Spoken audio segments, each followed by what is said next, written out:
everyone, welcome to Warpcore. This is Shabam and today we'll be talking about the recently launched POCO X2.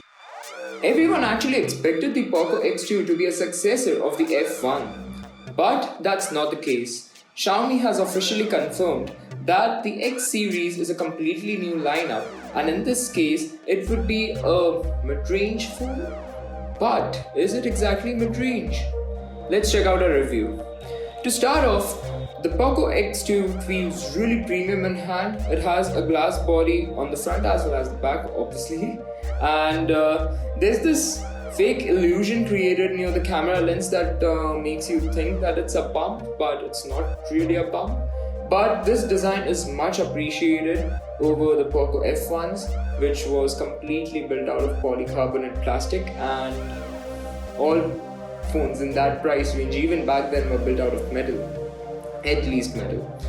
Coming down to the processor, it is now powered by a Snapdragon 730G processor, which is built on an 8Nm process. It is a much efficient chip, but it's still not close to the flagship grade Snapdragon 845, or in this case the Snapdragon 865 everyone expected. Still, I wouldn't complain about the processor because it is extremely efficient. Even during extended periods of gaming, there are no lags, and overall, I didn't really care whether it had the flagship processor inside it or just the 730G. I didn't feel any practical difference.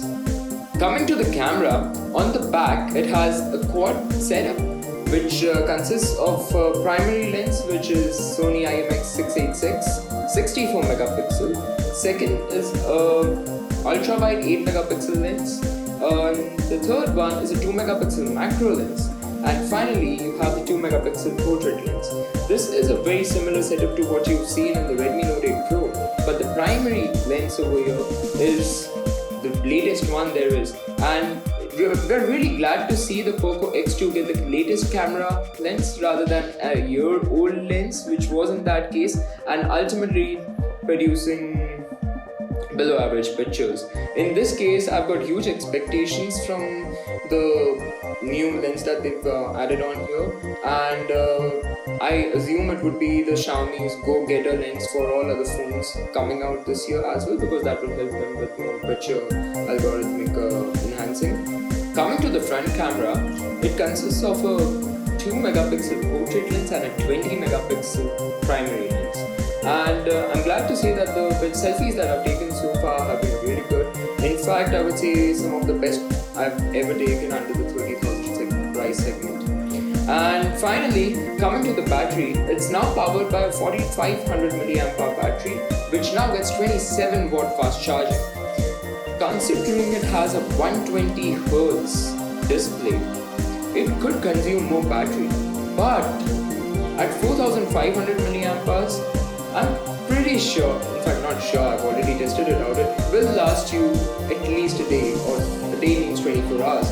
And that's not really a bad case because you're already getting compensated by the fast charging.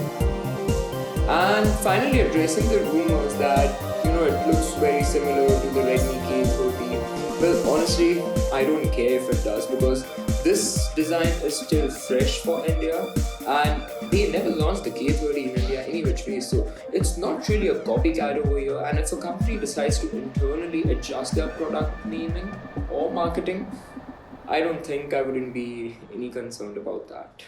So that's all for this video, guys. Thank you. Do join us for our next one.